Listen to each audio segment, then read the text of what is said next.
Bueno, lo primero que vamos a decir es que, como ustedes ya están enterados, vamos a tener esta semana y la semana próxima, y luego va a haber un receso de 15 días. No sabía. Sí, porque Tampoco. se decidió que en ese periodo se tomen los exámenes a alumnos de cuarto que adeudan materias o alumnos que ya hayan terminado de cursar el año pasado y que les quede alguna materia todavía, y entonces se les va a tomar ahora. Como ustedes habrán visto, no hay periodo de examen para todos los alumnos porque resultaba prácticamente imposible organizar a través de Zoom 600 o 700 mesas de examen. Es un instituto muy grande, por lo tanto se decidió privilegiar, digamos, a aquellas personas que este año se reciben o que terminaron y le quedó alguna materia, y habilitarles mesas solamente a ellos. Así que ustedes, por ahora, si tienen materias pendientes, no hay todavía ni fecha ni perspectiva de que se vayan a habilitar mesas en este periodo. Posiblemente este periodo de examen directamente se pase por encima, o no sé si decidiremos, porque yo también formo parte del CAI, si decidiremos en algún momento durante el año habilitar otras mesas. Por ahora no está previsto. Por lo tanto, el próximo periodo, tanto para ustedes como para los alumnos de segundo, sería recién a fin de año. Ahora solamente vamos a tomar a alumnos de cuarto y alumnos que adeuden materias y que ya hayan terminado de cursar. Por lo tanto, vamos a tener clase esta semana, la semana que viene, y después va a haber 15 días para exámenes. Por lo menos a los profesores que nos convocan a mesa de exámenes. Todavía no está, todavía a mí personalmente no me llegó porque se les dio un periodo para que se inscriban y en base a eso se armarán las mesas. Así que bueno, a lo que me refiero es que en cuanto al cursado de la materia va a ser un poco irregular, porque vamos a tener estas 2 semanas y después vamos a tener otra vez 15 días de nada. Y después recién retomaremos normalmente hasta el mes de fines de octubre, supongo. Quiere decir que va a ser un cuatrimestre relativamente breve, digamos, ¿no? Pongámosle septiembre y octubre, porque para fin de octubre ya se empiezan a pedir las calificaciones y demás, así que pongámosle los primeros días de noviembre, ahí ya esto estaría por culminar. Así que bueno, esa es en cuanto a la parte formal, sería eso, y después un poco ver el tema de la evaluación nuestra, que seguramente va a ser a través de algún tipo de trabajo práctico, domiciliario, o alguna otra tarea que yo les pueda pedir, como por ejemplo ahí yo les subí alguna película, que quizá la vieron el año pasado, no sé, La escuela de la señorita Olga, por ahí ya la vieron, pero Sí, la vimos el año por pasado. eso, bueno, yo me imaginé eso, pero como no sabía yo si la habían visto o no, bueno, igual se la subí por si alguno no la vio. Así que más allá de algún tipo de trabajito práctico que yo les dé ahora, o algo para leer durante este receso, haremos algún trabajo práctico final, con el cual estaríamos regularizando la materia. Después el final es una gran incógnita. El final es una gran incógnita porque depende primero de qué pasa en general con este tema, de si se va a habilitar algún tipo de presencialidad, cosa que yo no creo, pero bueno, tendría que ser una cosa que baje dramáticamente el número de contagios y el número de gente que fallecida, que baje eso como está pasando en Europa, y que bueno, que eso habilite algún tipo de presencialidad para las mesas de exámenes. Lo dudo, porque se acumularían las mesas de julio, más las mesas de diciembre, más los que quedaron pendientes en marzo, con lo cual tendríamos de vuelta 50 o 60 alumnos por mesa, y eso implica un amontonamiento de gente, Es decir, que la verdad, sinceramente, lo dudo, pero vamos a suponer que se habilite algún tipo de presencialidad para las mesas de diciembre. Y si no, seguramente va a haber un periodo mucho más largo para tomar mesas de exámenes, que no va a ser 2 semanas, sino que va a ser, no sé, un mes, y para poder organizar la cantidad de mesas que son. Porque las mesas tienen que tener un vocal, es decir, esto es un tema, no se pueden superponer, es decir, es toda una complicación. El tema de los exámenes específicamente es una complicación. Así que bueno, con relación a esta materia, nosotros lo que vamos a ver en este segundo cuatrimestre, básicamente, al principio, por lo menos casi la mayor parte del cuatrimestre, digamos, vamos a ver el tema del siglo XX, ¿no es cierto? Es decir, la situación de la educación en el siglo XX.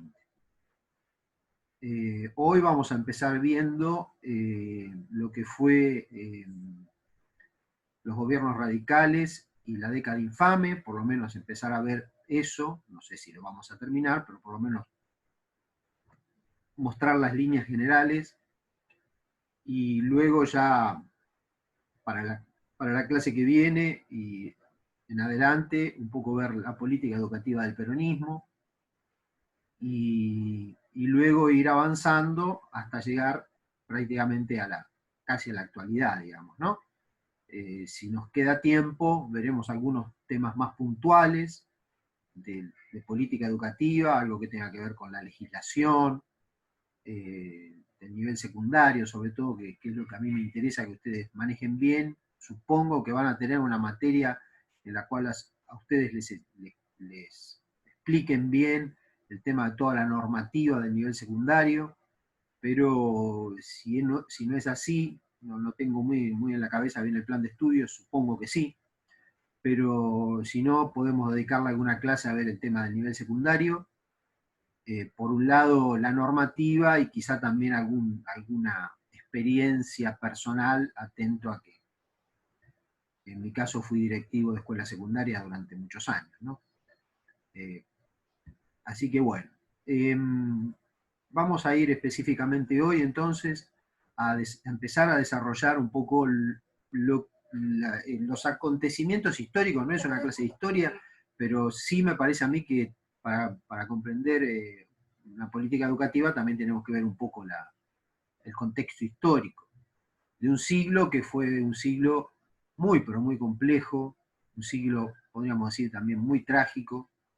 Hoy, por ejemplo, específicamente se cumplen 75 años de Hiroshima, del lanzamiento de la bomba nuclear en Hiroshima, el sábado en Nagasaki. Es decir, que fue un siglo muy convulsionado, muy pero muy convulsionado, un siglo muy trágico desde el punto de vista de pérdida de vidas humanas, de enfrentamientos, de guerras, de matanzas indiscriminadas. Por lo tanto, también, por supuesto, en la balanza hay que poner todo, ¿no? Pero yo creo que también fue un siglo donde, ahora lo vamos a ver, pero donde el militarismo ocupó un rol central en prácticamente todas las sociedades, atento a las circunstancias que se daban, ¿no es cierto? Que eran las circunstancias de vivir prácticamente en un estado de guerra permanente. Desde el punto de vista educativo, recordemos que nosotros veníamos de un siglo XIX, donde ya teníamos una ley, la ley 1420, y donde ya se habían dibujado ciertas tendencias ideológicas dentro del espectro de la educación. Dentro de esas tendencias ideológicas habíamos visto el positivismo, que era digamos, una tendencia que estaba apoyada en un desarrollo filosófico, que era justamente el positivismo de Comte, la valorización de la ciencia, pero también el normalismo, la idea de una escuela igual, una escuela que regulaba las conductas y que trataba de formar un sujeto similar en todo el país, atento también a la llegada de ese gran núcleo de inmigrantes que arriban a la Argentina y que, bueno, implican todo un desafío también para las clases dirigentes, atento a que se busca homogeneizar y también se los ve en cierta medida como peligrosos, en tanto traen, eh, digamos, tendencias ideológicas que para algunos resultan peligrosas y resultan muy, perdonen, pero está pasando el basurero y me desconcentra, ¿no? Resultaban no solamente peligrosas, sino como que podían llegar a quebrar el orden social vigente, como podía ser el socialismo, el anarquismo, todas corrientes ideológicas que traían los inmigrantes, ¿no es cierto? Eso desde el punto de vista de las tendencias que se daban también dentro del colectivo docente. Es decir, había positivistas, había normalistas, había anarquistas, había socialistas, es decir, el colectivo docente era muy variado. Si bien ya se había, digamos, impuesto un tipo de escuela en todo el país, se había generalizado, entre comillas, el sistema educativo en todo el país, y también aparecen, así como aparece el positivismo que revaloriza la ciencia, también aparecen tendencias espiritualistas que tratan de, o que consideran que la escuela debe ser un lugar de formación moral, de formación espiritual de las nuevas generaciones. Y por último, digamos, siempre está presente las tendencias religiosas, que se pueden combinar o no con este espiritualismo, porque este espiritualismo puede ser también laico, no necesariamente religioso. Ahí, por ejemplo, nosotros en la última clase habíamos hablado del krausismo, de la influencia que había tenido el krausismo como tendencia filosófica y aplicada también a la educación. Por lo tanto, desde el siglo XIX hay como una, digamos, una conjugación de distintas corrientes ideológicas dentro de la docencia. Por otro lado, sabemos también, vamos a hablar un poquito de cada cosa, ¿no? Por otro lado, eso es desde el punto de vista educativo. Desde el punto de vista económico, sabemos que la Argentina ocupaba un rol en una especie de división social del trabajo, o un rol que hacía que la Argentina tenga un papel básicamente de exportador de materias primas, sin ningún tipo de desarrollo industrial, ¿cierto? Esto también se veía reflejado en la escuela, porque tampoco la escuela formaba alumnos preparados para una sociedad industrial. Esto habla también de el atraso que ya en ese momento estaba teniendo la Argentina con relación a lo que estaba pasando en el resto del mundo. Atento que, en el resto del mundo desarrollado, ¿no? Atento que en el resto del mundo desarrollado ya se había dado la primera y la segunda revolución industrial, ya había un gran desarrollo de productos elaborados, ya existían obreros especializados, ya había tendencias en Inglaterra, en Europa, en Estados Unidos, de la manufactura, de la fabricación de automóviles, de un montón de cosas que acá en la Argentina teníamos que importar porque nosotros acá no fabricábamos.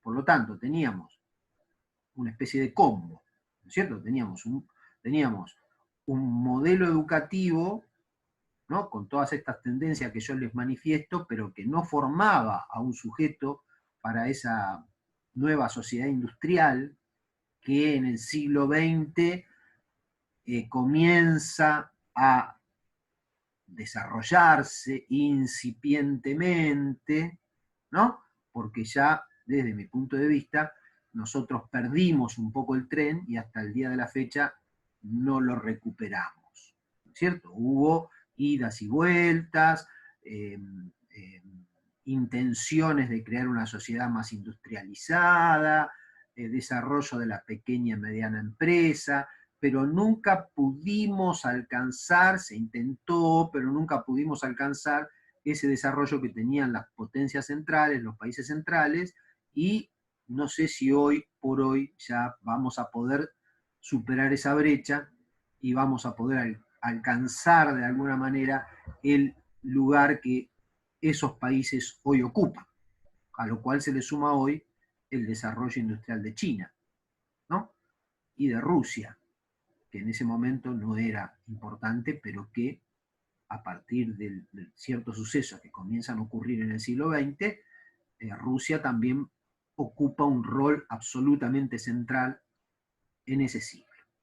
Por lo tanto, Ahí se quiere conectar Elías. perdón, Elías Dardis, el señor Dardis. El mismo. Ahí está. El señor Galaxy Core. Bueno, muy bien. Hubo, dentro del proceso educativo, hubo una reforma, que fue la famosa reforma de Saavedra Lamas, que intenta modificar el esquema, haciendo una primaria más corta de 4 años, luego una intermedia, ¿no? Y luego poner como obligatorio solamente la primaria esa de 4 años. Después hacer una intermedia que forme obreros manuales, digamos, y después un bachillerato que forme para los estudios superiores, ¿no? Es decir, esa reforma luego va a ser derogada, es decir, hay una ida y vuelta con relación a cómo debía estructurarse. Después vimos entonces el punto de vista educativo, el punto de vista económico. Desde el punto de vista político, ¿qué empieza a ocurrir a principios de siglo? Bueno, el ascenso de esos sectores medios al poder. El ascenso de esos sectores medios, inmigrantes, se da a través del primer partido popular en la Argentina, que es la Unión Cívica Radical, de la mano de sus dos líderes principales, que son Leandro Alem e Hipólito Yrigoyen. Esto se da gracias a la implementación de la ley Sáenz Peña, que permite el voto universal, secreto y obligatorio. Recuerden que antes, ustedes lo van a ver en literatura, en otras materias, el voto era el voto cantado, los caudillos tenían cada uno su aparato de apriete, digamos, en las elecciones, el famoso "usted ya votó", bueno, esto ya lo habrán visto en la secundaria y en todos lados, ¿no? Pero digamos que accede o llega al poder un partido popular, ¿no? Que expresa por lo menos las mayorías. No existían todavía un gran núcleo de obreros, porque para que haya obreros tiene que haber fábricas, y para que haya fábricas tiene que haber tecnología, tiene que haber ciencia desarrollada, y eso en la Argentina no existía. Había habido intentos, insisto, de todo esto, pero no existía. Por lo tanto, lo que representa el radicalismo en ese momento es el ascenso de las capas medias, de los inmigrantes, de los sectores un poco más adelantados que intentan el ascenso social a través de este partido político y que lo logran. Hay un primer gobierno de Yrigoyen, un gobierno muy, pero muy importante desde mi punto de vista. Hay un segundo gobierno radical, que es el gobierno de Alvear, con tintes menos personalistas y más, digamos, conservadores, un radicalismo un poco más conservador, y hay un segundo intento del gobierno de Yrigoyen que solamente dura 2 años, ¿no es cierto? Hasta 1930. En ese momento, en el medio, ¿no? un poquito antes, un par de años antes de que asuma Irigoyen, se produce el primer acontecimiento mundial de relevancia, que es el inicio de la Primera Guerra Mundial. ¿Cierto? Donde se enfrenta la Triple Alianza contra la Triple Entente, es decir, que Irigoyen asume en medio de la Primera Guerra Mundial, de la Guerra del 14, una guerra que va del 14 al 18. Ahí Irigoyen tiene una actitud de no intervención en la Primera Guerra Mundial, de que la Argentina no se involucre en esta guerra, y tiene políticas muy positivas, por ejemplo, la creación de YPF, con el rol del general Mosconi, ¿no es cierto? La creación de yacimientos carboníferos locales, desde el punto de vista educativo se logra bajar drásticamente el analfabetismo, se logra ampliar muchísimo la cantidad de escuelas, se logra, esperen que voy a silenciar un poquito,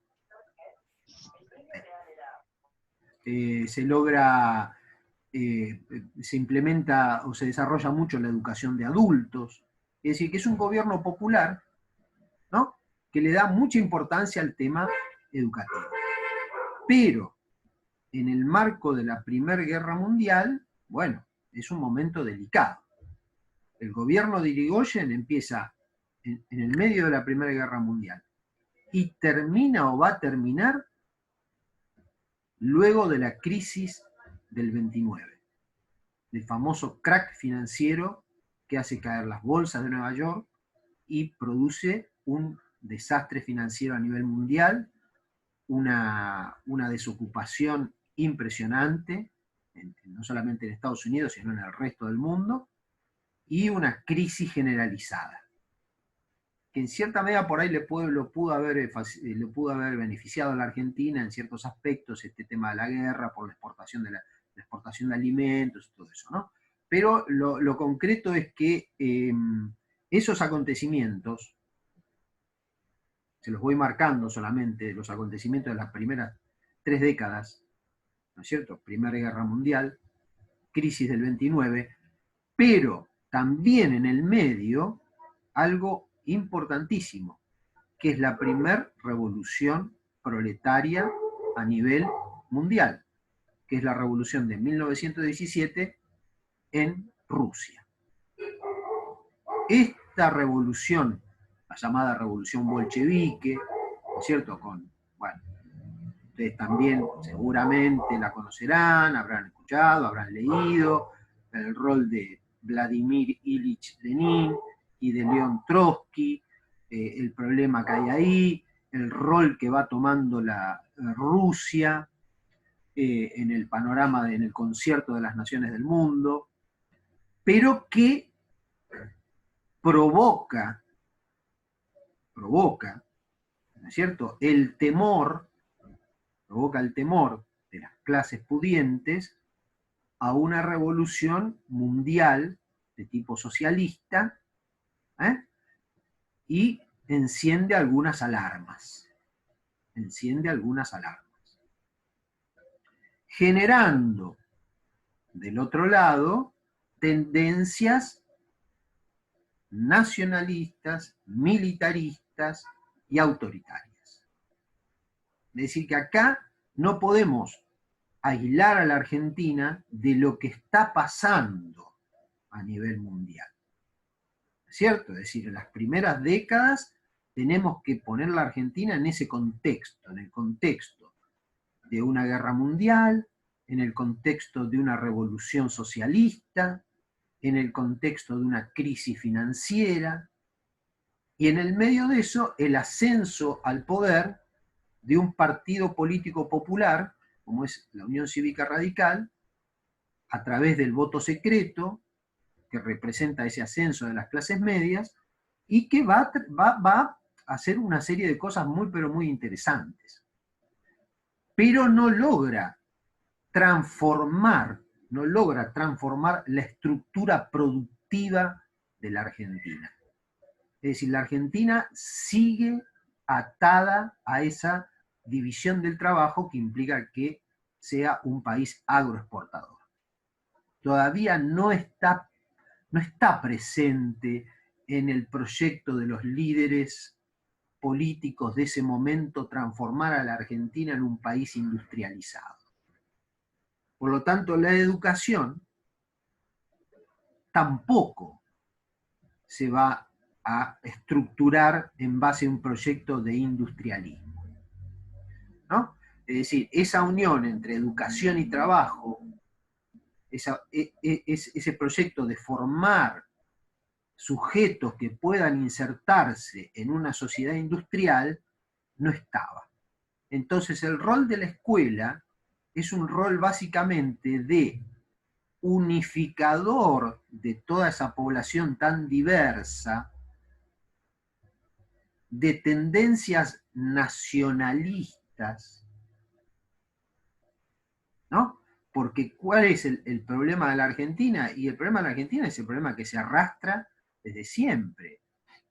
Si uno lo mira desde una perspectiva nacionalista que no es la mía, no quiero decir que no reivindique el concepto de Estado-Nación, pero sí que no adhiero a las ideas nacionalistas con Z, digamos, o nazifascistas o profascistas que toman a la nación como una cuestión esencial y que consideran que hay una especie de argentinidad, como diría, ¿quién es el rockero? La argentinidad al palo, ¿no? Eso.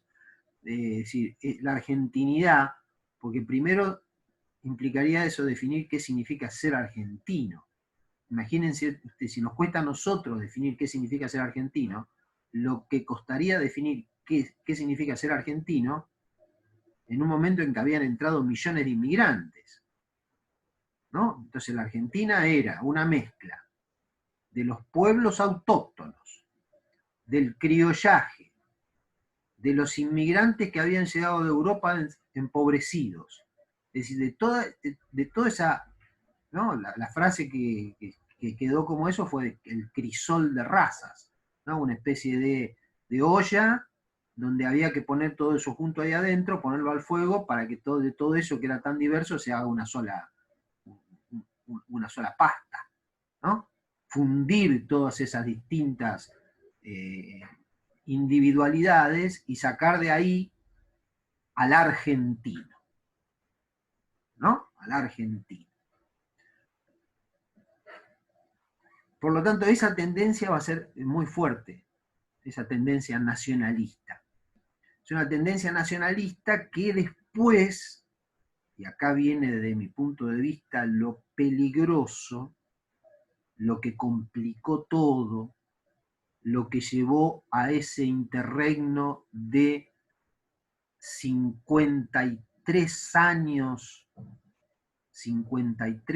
de alternancia entre gobiernos militares y gobiernos civiles, que duraban poco y que eran volteados por golpes de Estado, que tenían problemas entre internos y que daban lugar a otro militar que asumía y que daba elecciones, en algunos casos limpias, en algunos casos amañadas, y que después pretendían manejar a los civiles que estaban en el gobierno, y si los civiles no aceptaban lo que los militares decían, lo volteaban a través de otro golpe de Estado, y así desde 1930 hasta 1983.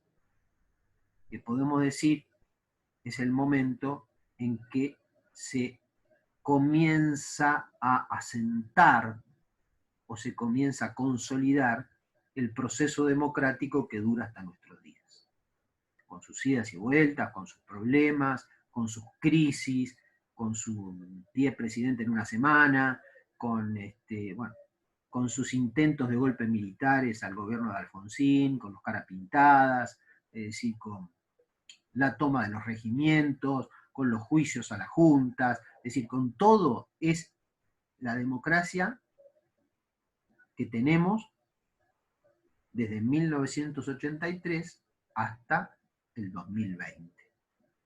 ¿Cierto? Es decir, que desde 1930 hasta 1983 es un periodo totalmente convulsionado de idas y vueltas, de proyectos, y que combina muy fuertemente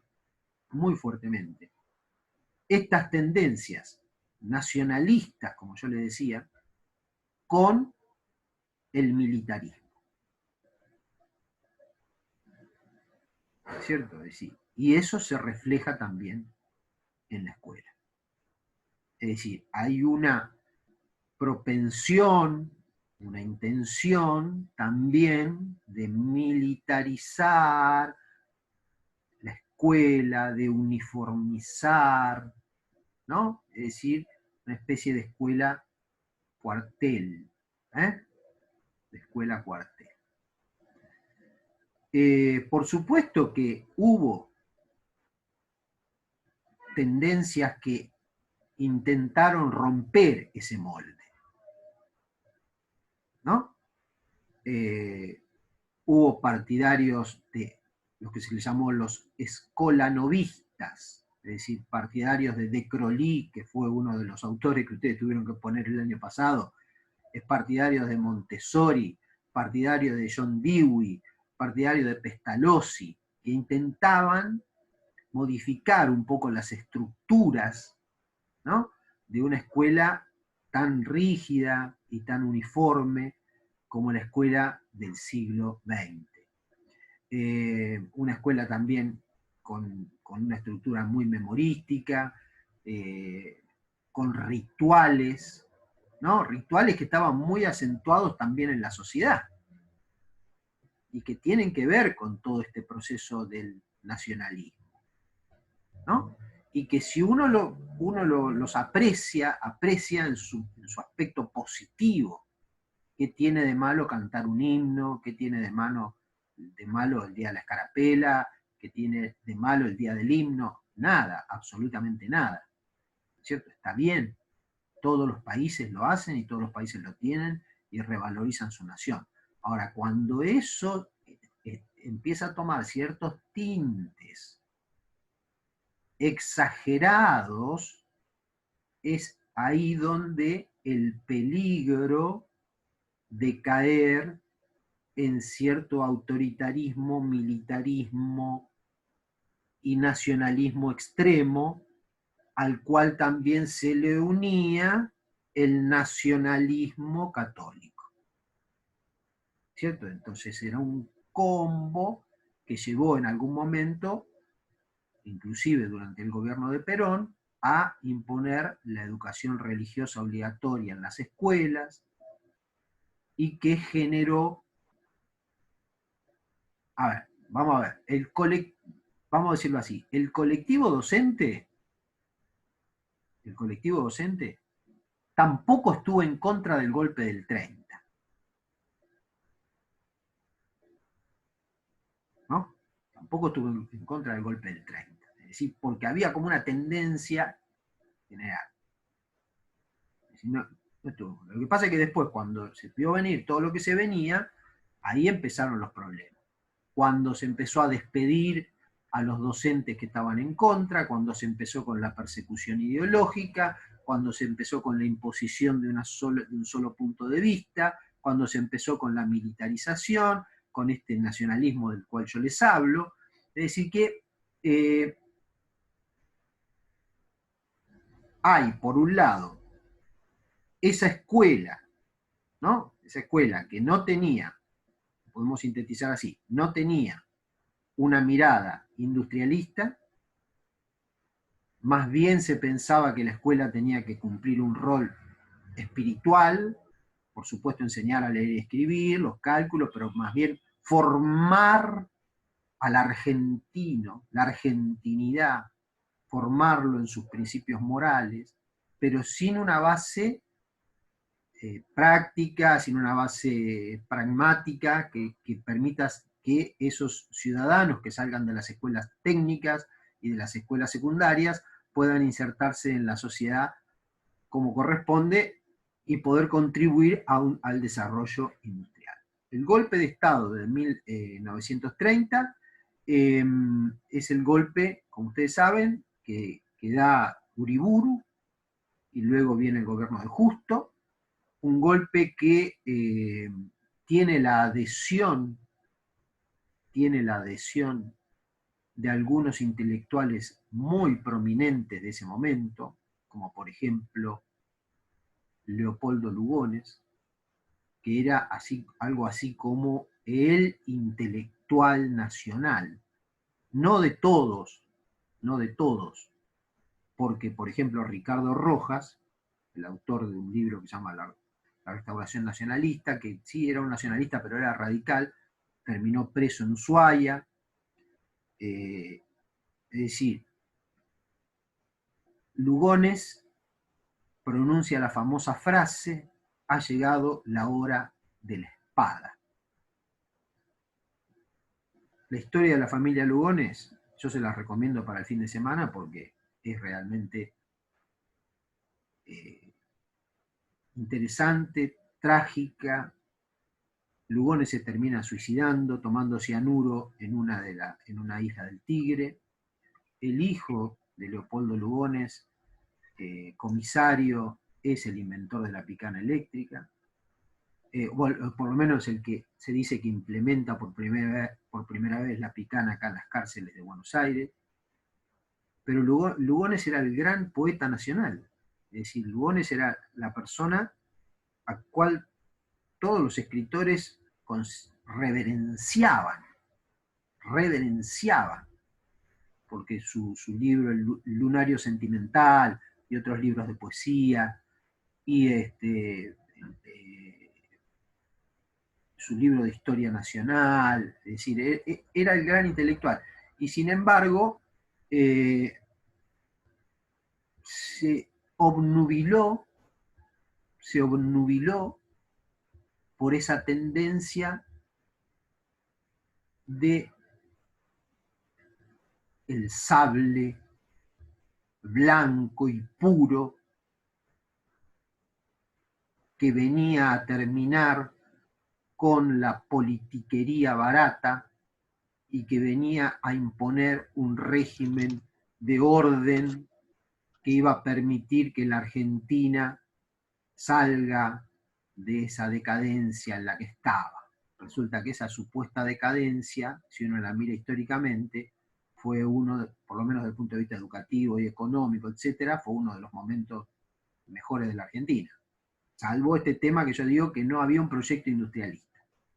Pero sí era un gobierno popular con personas decentes. Irigoyen muere en su propia casa, que era una casa humildísima, no tenía absolutamente nada, era una persona absolutamente volcada a los intereses populares, y a partir de eso, bueno, lamentablemente lo que viene es la década infame, que se llama la década infame, que es la década que va del 30 al 40, que es una década tristísima, donde se lleva adelante también una alianza estratégica con Inglaterra, a partir de lo que se llama el Pacto Roca-Runciman, que implicaba que la Argentina podía solamente venderle granos a Inglaterra, porque poco que Inglaterra había amenazado, pero Inglaterra a cambio de eso pide el control de toda la parte de los transportes, etcétera, etcétera. Es decir, y se empieza ahí, a partir de ahí en adelante, es como que empieza un tibio proyecto industrialista. Un tibio proyecto industrialista que después va a asomar con más claridad durante el gobierno peronista. ¿No? Es decir, que entonces, tanto el gobierno de Uriburu como el gobierno de Justo son gobiernos que también están en el medio de este conflicto internacional. Y por ser militares, son germanófilos. Es decir, son gobiernos, podemos decir, proclives a el militarismo prusiano, ¿no? Que después va a derivar en el militarismo alemán y en el ascenso de Hitler. Todavía acá Hitler no, en estas primeras etapas todavía Hitler no estaba muy, pero ya estaba asomando, la década del 30, ya estaba asomando ese cabo que va a llevar adelante uno de los mayores desastres de que tenga memoria la humanidad. Yo acá en esta materia doy a veces mis opiniones políticas, ¿no? En este sentido, soy una persona que cree en la democracia, que cree en la libertad y que cree en la paz. Qué sé yo. Por lo tanto, repudio todo lo que haya sido ese periodo que va del 30 al 83, de golpes de Estado, de militarismo, de germanofilia, de adhesión al nazismo, porque en la Argentina hubo toda una buena corriente de la población. No podemos decir que sea mayoritario o no, porque bueno, no se votaba, no se votó a ver quién, pero había una buena corriente, una amplia corriente de la población que era pro-nazi. Acá llenaron el Luna Park los nazis argentinos. Y acá se le dio refugio a muchos sobrevivientes, a muchas personas, a muchos alemanes que luego de la Segunda Guerra, ¿no?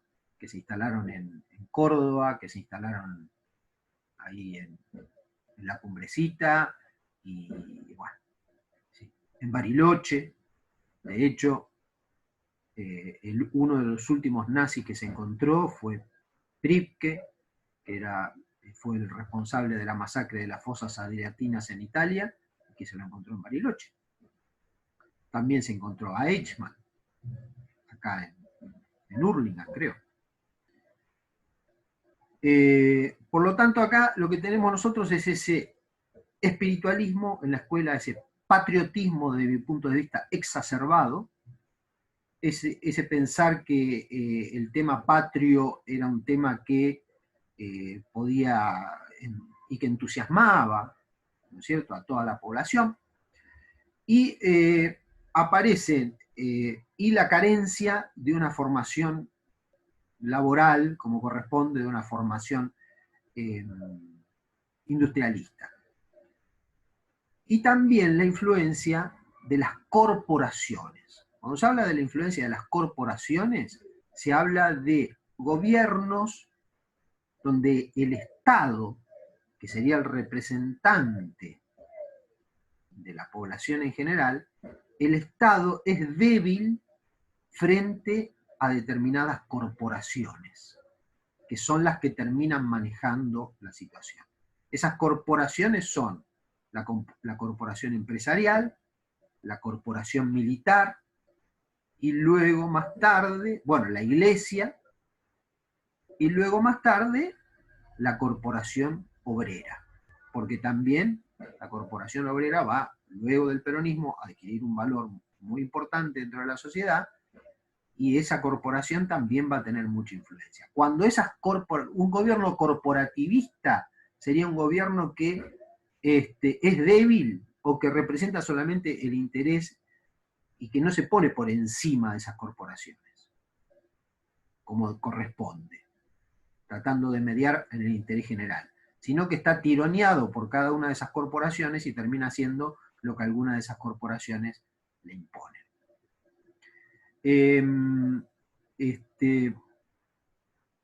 Luego, para compensar todo esto, insisto con el tema de ver el rol que tuvieron dentro de la docencia aquellos docentes que buscaban experiencias innovadoras, aquellos docentes que, como podemos decir que, bueno, ustedes, las hermanas Cosettini, o inclusive Florencia Fossati, o otras educadoras, ¿no es cierto?, que trataban de hacer una escuela distinta dentro de ese marco general tan rígido. Y muchos docentes que, como yo les decía antes, terminaron por afuera del sistema porque no podían, la lucha ideológica dentro de la educación era entre estos docentes más liberales en el sentido político, no en el sentido económico, ¿no? Estos liberales frente al protofascismo que se mostraba en la sociedad. o que se mostraba en las clases dirigentes. Por supuesto que estos protofascistas, ¿de qué los acusaban a los liberales? De europeístas, de poco patriotas, de que no les interesaba los actos, y estos docentes más liberales decían que sí, que ellos les interesaba la nación, pero que querían poner otro tipo de rituales y una educación más abierta y una educación más democrática dentro de las escuelas. Hay otra palabra que aparece ahí, que es la palabra de falangismo o fascismo. Aparecen intelectuales como Terán, como Jordán Bruno Genta, aparece otro intelectual como es Hugo Wost, que llega a ser ministro de Educación y que es un antisemita de la cabeza a los pies. Porque acá también se mezcla todo el tema del antisemitismo, ¿no es cierto? Todo el tema del antisemitismo, de la idea de que los judíos quieren instaurar en la Patagonia el famoso proyecto Andinia, y que eso implicaba que querían el dominio del mundo, bueno, y que eso terminó justificando el Holocausto. Quiere decir entonces que, por un lado, progermanismo, nacionalismo extremo, militarismo, unido a la Iglesia. Y que implicaba una simbología, que implicaba una simbología militar, eclesiástica, que implicaba la imposición de la educación religiosa de vuelta en los colegios, y por otro lado, una tendencia que buscaba hacer escuelas más abiertas, respetar el espíritu de la ley 1420, ¿cierto? Una escuela laica, una escuela abierta, una escuela donde haya distintas tendencias, sin salir del normalismo, es decir, sin salir de una escuela común para todos, pero tratar de hacer escuelas un poco menos rígidas. En el medio de todo esto,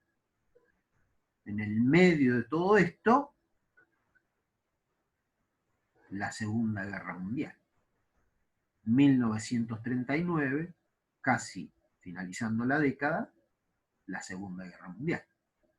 Entonces, esa Segunda Guerra Mundial, que va de 1939 a 1945, es otra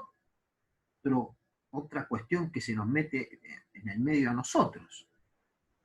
Entonces, acá también aparece una serie de movimientos, ahí se configura lo que se llama también el GOU, en 1943, que es Grupo Obra Unificada, que va a ser el lugar de donde sale después el gobierno de Ramírez, el gobierno de Farrell y por último Perón, ¿cierto? Es decir, como secretario de Trabajo, y ahí empieza esa unión, esa configuración del sindicalismo desde el poder político, que implica el nacimiento de un nuevo movimiento histórico que va a permitir, sí, el ascenso de las clases bajas, que hasta ese momento no estaban representadas. Pero que se da en el marco que yo les estoy explicando. Se da en el marco de un proyecto militarista, nacionalista, progermánico, católico, ¿no? Por más que después todo eso termina mal, porque Perón termina quemando las iglesias, ¿no? Es decir, viene la pelea con la iglesia porque está la aprobación de la ley de divorcio, es decir, hay toda una cuestión contradictoria entre Perón y la iglesia ahí, muy conflictiva, ¿no? Pero hay una cesantía de docentes por motivos ideológicos, hay persecución, hay falta de libertad, es decir, hay las dos cosas. Hay, por un lado, entonces, el ascenso de las clases que nunca habían logrado acceder al poder, de la mano de Perón, de las clases más bajas, pero por otro lado, esta tendencia que venimos señalando a partir del 30, ¿no? De militarismo, de nacionalismo extremo, de falta de libertades, esas tendencias se acentúan. Entonces ahí va a haber una reacción, no solamente política, sino también de la intelectualidad, del socialismo, de sectores de la intelectualidad porteña, de la intelectualidad del interior, en contra del gobierno de Perón, ¿no? Eso va a terminar mal, digamos, porque no se logra. Si bien hay un grupo de intelectuales que adhieren al peronismo, están presentes en lo que se llama Forja, Fuerza de Orientación Radical de la Joven Argentina, que son radicales, irigoyenistas, que adhieren al peronismo. Aureche, por ejemplo, en primer lugar, ¿no? Pero que encuentran en el peronismo un partido popular, ¿no es cierto?, que representa una especie de revolución. Pero dentro de lo que es este marco general que no se puede olvidar, que es la Segunda Guerra Mundial, el militarismo vigente en la sociedad, la poca tolerancia hacia posiciones diversas, la intención de que todo el mundo piense más o menos de la misma manera, es decir, eso es lo que se va a dar. Y eso se refleja a nivel educativo. Es decir, que entonces, eso es más o menos lo que pasa hasta el ascenso al gobierno del general Perón, ¿no? La escuela se sigue manteniendo, obviamente, se sigue ampliando. El problema no es solamente eso, sino el problema es el contenido que le vamos poniendo a la escuela, ¿cierto? Y bueno, aparece cada vez con más fuerza este proyecto industrialista que vamos a ver la escuela también cómo responde a eso. Si la escuela logra articular un sistema que permita crear la escuela técnica, también que vaya a tono con ese nuevo rol que la Argentina pretende tener en el mundo, que se llama técnicamente sustitución de importaciones. Es decir, dejar de traer artículos o manufacturas y empezar a fabricarlas acá, ¿no? Ese es el proceso de sustitución de importaciones. Para eso se supone que tiene que haber un excedente económico. Ese excedente debía provenir de las rentas que dejaba el campo, y entonces con ese excedente económico poder financiar el desarrollo de una industria mediana en la Argentina. Ese era el proyecto, ¿no? Entonces, yo lo que quiero es que ustedes tengan en cuenta las tensiones que se están dando ideológicamente, no solamente en el país, sino también dentro de la escuela.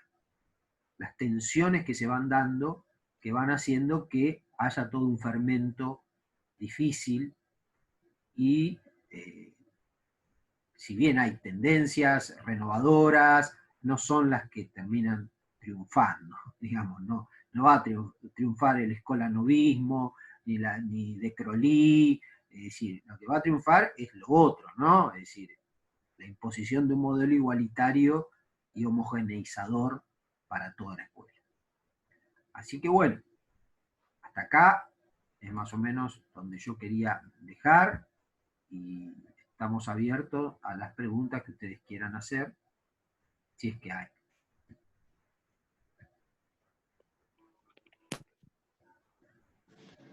Profe. Lo dejé sin palabras. No, yo estoy hablando, ¿no se escucha? Sí, ahora sí. No, profe, a mí me había quedado una pregunta. No, alquilar no alquilo, sino que estoy viviendo... Vivo en la misma... Espera. Vivo en el mismo terreno. Ahora sí. ¿Yo? Sí. Bueno, ahí está. Los silenciosos. Le quería preguntar, que decía que no se estaban generando personas industrializadas en ese momento. O por ahí yo no lo puedo observar, pero o están preparando un tipo de ciudadano que no pensara, que sea, me gustaría que me lo diga, No, que me ayudara. no, yo no creo, Sí, pero ese soy yo, el hijo no creo en esa, hijo de...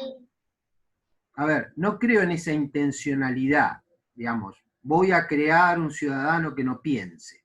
Yo creo más en una cuestión paternalista, ¿no es cierto? Desde el Estado, decir, bueno, yo voy a crear a una persona que piense como yo quiero que piense, ¿no es cierto? Que esté formada en los valores que yo quiero que esté formada. Porque si vos vas a la escuela de hoy, ¿no es cierto? A la escuela, por ejemplo, si vos tenés los fines de la educación secundaria, ¿no? En ningún lado vas a encontrar, bueno, acá hay que formar un ciudadano que sea socialista, o que sea peronista, o que sea radical, o que sea liberal, o que sea conservador. Sería impensable que en una ley de educación figure eso. ¿No es cierto? Es decir, lo que vos encontrás como los fines de la educación secundaria es formar un ciudadano crítico, ¿no es cierto? Es decir, formar un ciudadano crítico. Y primero formar un ciudadano. Formar un ciudadano significa formar una persona que conozca la Constitución Nacional y que conozca sus derechos y sus obligaciones. En ningún lado vas a encontrar, y me parecería terrible si lo hubiera, una ley de educación que diga que tiene que formar a un ciudadano que piense de una determinada manera. Porque formar a un ciudadano que piense de una determinada manera es directamente un proyecto, desde mi punto de vista, fascista.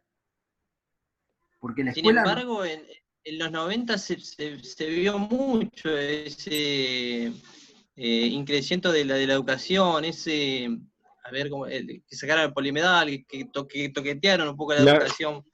Sí, sí. Y me parece que está bastante marcada una Pero tendencia oye, que ahí. es más claro en toda esta época, la idea, por ejemplo, del espiritualismo, la idea de formar en ciertos valores, la idea de formar en un ciudadano que tenga determinadas características, es decir, como que el sujeto era algo maleable que vos tenías que formar para que se ajuste al ideario de una sociedad, ¿no es cierto? A lo que en ese momento se pensaba, ¿no? Es decir, ahora es como, me parece que hay una mayor libertad. Por eso a mí personalmente me molesta mucho cuando, a mí personalmente, ¿no? Yo sé que estoy en contra de muchos de mis colegas a veces, es cuando se baja tanta línea desde la cátedra. Es decir, porque a mí me parece que no es esa la idea. La idea es que vos puedas generar en el alumno la posibilidad de que el alumno reflexione, saque sus conclusiones y adhiera a lo que quiera adherir. ¿No es cierto? Porque, Bueno, con la intención de querer hacernos pensar, nos quieren hacer pensar de cierta manera a veces. eso es lo que yo veo como que no adhiero a eso, ¿no? Es decir, que no adhiero. Hay toda una confusión ahí con el tema de que todo es político, que me parece correcto en cierto sentido, que todo es político. Ahora el problema es si yo tomo político como partidario. Entonces no es lo mismo. ¿La educación es política? Obviamente que sí. ¿Por qué? Porque están los fines de un Estado llevar adelante un proceso educativo y eso es una función política. Ahora, si yo cambio política por político partidario, ya ahí es como que yo estoy bajando una línea política de mi ideología que me parece que no corresponde, ¿no es cierto? Es decir, como que yo tengo que... Es decir, yo creo que sí los límites están claros en cuanto a, sí, vos sos una persona autoritaria o sos una persona democrática. Ahí sí. Y no es tampoco que el docente no pueda decir lo que piensa. Me parece perfecto. Ahora, que vos tengas que repetir como un lorito, ¿no? Mi ideología política, a mí eso no me parece. O que yo deje de dar, que yo dé solamente lo que yo pienso y deje de dar a todos los otros autores, tampoco me parece. Es decir, eso es lo que yo digo. Y durante mucho tiempo, durante todo el siglo XX, hubo como esa tendencia, ¿entendés? Y como que la escuela vos tenías que formar a un ciudadano tal cual el Estado quería sacar.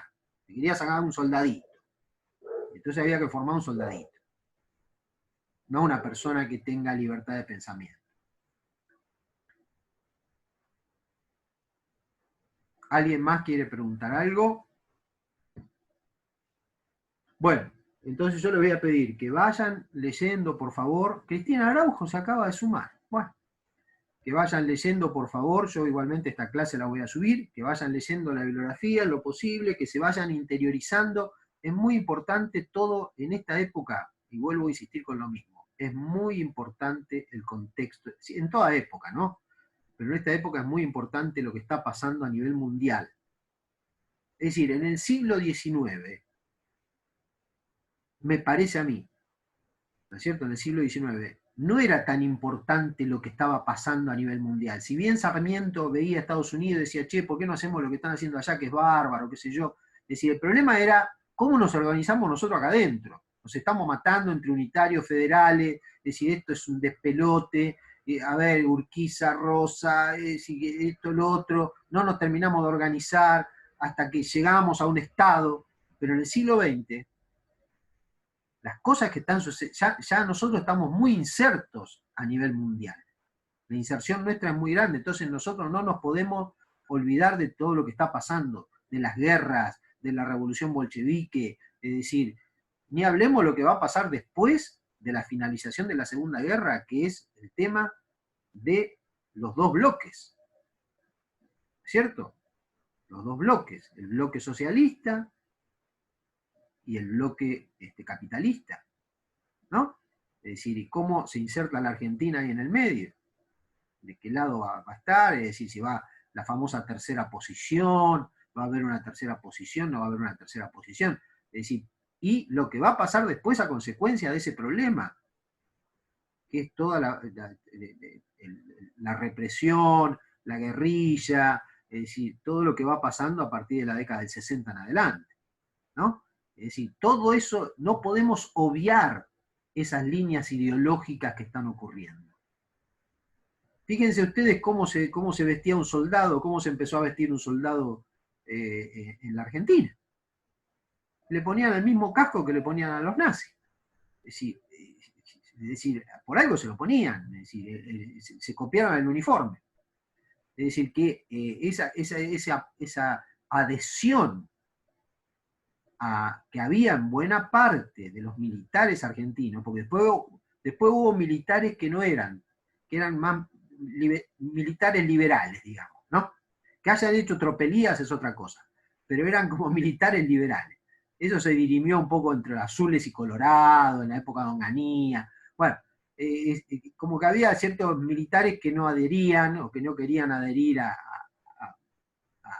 los nazis, digamos, ¿no? Pero como que al principio, es decir, ese militarismo germánico fue muy, muy, muy fuerte en la Argentina. Muy fuerte. Lo que pasa es que la Argentina, ¿qué pasaba? La Argentina estaba inserta en el mundo inglés, norteamericano, entonces no podía volcarse demasiado hacia Alemania, ¿no? Es decir, tenía que porque si no hubiese sido por eso, hubiésemos estado del lado de los países de Alemania, Italia y Japón, del eje y no de los aliados.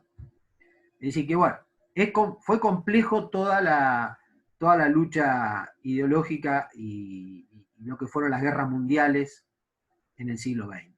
Impactó mucho en la Argentina. Y que la Argentina logre ubicarse en ese contexto internacional, ¿no? Logre ubicarse en ese contexto internacional de tanta lucha y de tantas guerras. Sí, Argentina fue neutral. De hecho, en la Primera Guerra Mundial, Irigoyen, porque le pedían a Irigoyen que intervenga, le pedían a Irigoyen que la Argentina se involucre. Irigoyen en ningún momento se quiso involucrar. Es más, les puso un barco en el puerto y le dijo, bueno, los que quieran ir a la guerra, ahí tienen el barco, vayan y vayan a la guerra. Porque se veía la guerra como una guerra de potencias, que en general, en realidad fue así, es la guerra entre las potencias mundiales. Ahora, Jonathan, revisá si la Argentina en la Segunda Guerra Mundial no tuvo ahí una cosa media de... O sea, Argentina era prácticamente aliada a los nazis durante esa época. Por algo está el documental El oro nazi. Así es, señor. O sea, por algo Pero después actualmente los norteamericanos creen que somos germanos. Vio pero que enseguida siempre se pegó el volantazo. Y sí, cuando empieza a hundirse el barco. Por eso te digo que la tendencia dentro de los militares era una tendencia muy pro-alemana, pro-nazi, pro-nacionalista extrema. Es decir, fue así. Sigue estando eso mucho en la sociedad todavía. O sea, no sé si ya nazi, pero el tema de la menosprecio por las minorías y eso, bueno, es algo, como decía el compañero, del antisemitismo. Sí. También. Eso quedó muy grabado. Aparte de la búsqueda del chivo expiatorio, la búsqueda de... Claro, sí. Está muy presente, ¿no? Así que bueno, gente, me alegro mucho de verlos. La clase que viene arrancaríamos, sí, yo creo que sí, que arrancaríamos ya quizá con la política educativa del gobierno peronista. Me alegro que anden bien. Muchas gracias, profe. Hasta la próxima. Nos veremos en la próxima clase. Suerte. Muy buena remera, compañero. Un abrazo y hasta la semana que viene. ¿Qué le está diciendo? ¿Qué tiene? ¿Remera de qué? De los piojos. Ah, sí. Bueno. Chao, profe. Saludos. Nos vemos. Suerte. Hasta la próxima. Saludos, profe.